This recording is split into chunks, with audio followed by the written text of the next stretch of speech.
श्री शिवाय नमस्तुभ्यम। हर हर महादेव। गुरुजी पंडित प्रदीप मिश्रा जी द्वारा बताए गए सभी उपाय हम इस चैनल पर करके बताते हैं ताकि आपको सभी उपाय आसानी से समझ में आ सकें।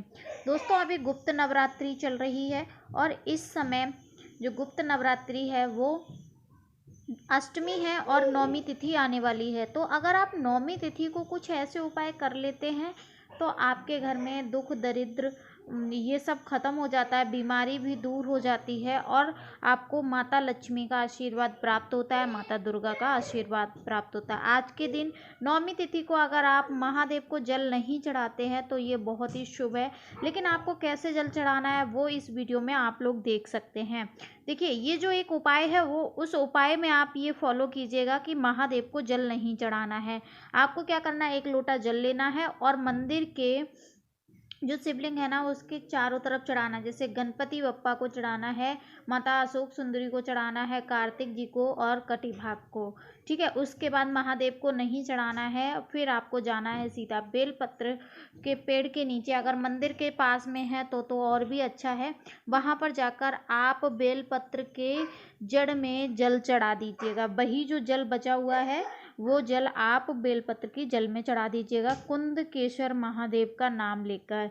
ठीक है, फिर आप देखिएगा इसका जो प्रभाव है, जो कि लाभ है, वो आपको कितना गुना मिलता है।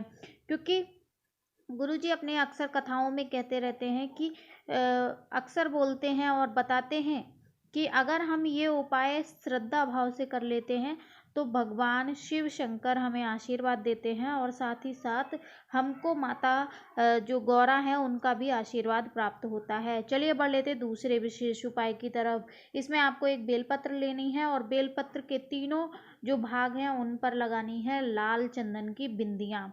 ठीक है, माता अशोक सुंदरी कौन है? माता अशोक सुंदरी महादेव की सबसे छोटी पुत्री है, जो कि सबसे लाडली प्यारी है। तो आपको क्या करना है, एक लोटा जल भरना है, जाना है महादेव के मंदिर और माता अशोक सुंदरी को वो बेलपत्र चढ़ा देनी है।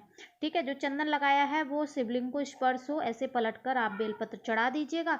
उसके बाद आपको क्या करना है, जो एक लोटा जल है वो आपको माता अशोक सुंदरी से लेके महादेव बाबा तक आपको वो जल चढ़ाना है। ठीक है, ध्यान रहे इसमें क्या करना है, आपको जो जल है ना वो जल आपकी जो धार है वो टूटनी नहीं चाहिए। इस तरीके से आपको जल चढ़ाना है।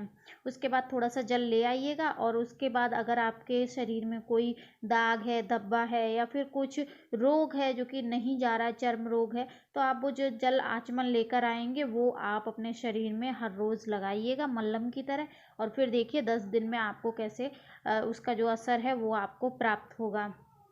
ये जो चंदन का जल होगा वो लाल कलर का थोड़ा सा हो जाएगा। अगर हो जाता है, ज़्यादा चंदन लगाते हैं तो उसमें कोई प्रॉब्लम नहीं है, आपको कोई समस्या नहीं होनी चाहिए। महादेव आपकी जो भी शरीर से जुड़ी जो भी परेशानियां हैं वो दूर कर देंगे। और देखिए 10 दिन में आपको कितना असर मिलता है, कितना लाभ मिलता है। वीडियो अच्छी लगे तो कमेंट सेक्शन में श्री शिवाय नमस्तुभ्यम अवश्य लिखा करें। चलिए अब दूसरे उपाय की तरफ चलते हैं। ये जो है ये बेलपत्र का उपाय है बीमारी के लिए। आपको एक बेलपत्र लेनी है और जाना है महादेव के मंदिर। सबसे पहले आपको नंदी बाबा के पास एक बेलपत्र जो उठा हुआ भाग उनका पैर है वहाँ पर आपको बेलपत्र चढ़ा देनी है। उसके बाद जिस भी व्यक्ति को बीमारी है उसका नाम गोत्र लेकर बेलपत्र को उठा लेना है। और उठाने के बाद आपको क्या करना है, वो जो बेलपत्र है वो माता अशोक सुंदरी के चरणों में रख देना है, मतलब माता अशोक सुंदरी के ऊपर रख देना है। उसके बाद जो एक लोटा जल आप लेकर गए हैं वो माता अशोक सुंदरी से लेके महादेव तक आपको एक लोटा जल आपको चढ़ा देना है।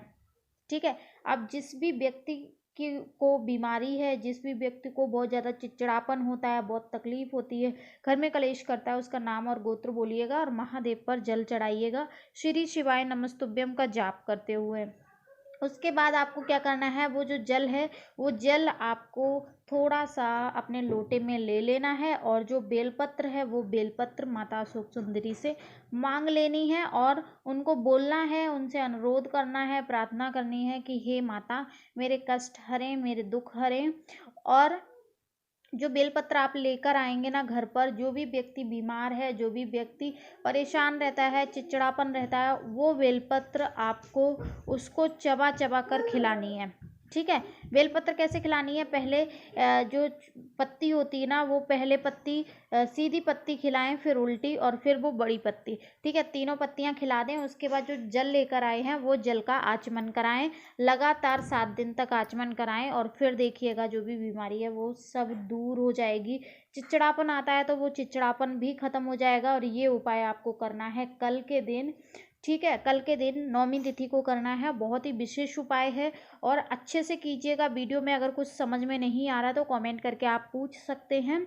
और अगर आपको और भी ऐसी विशेष उपाय की वीडियो चाहिए हो तो कमेंट सेक्शन में ज़रूर बोलिएगा। चैनल को सब्सक्राइब कर लीजिएगा, क्योंकि हम इस चैनल पर आपको ऐसे ही गुरुजी के बताए हुए उपाय आपके साथ शेयर करते हैं, बताते हैं।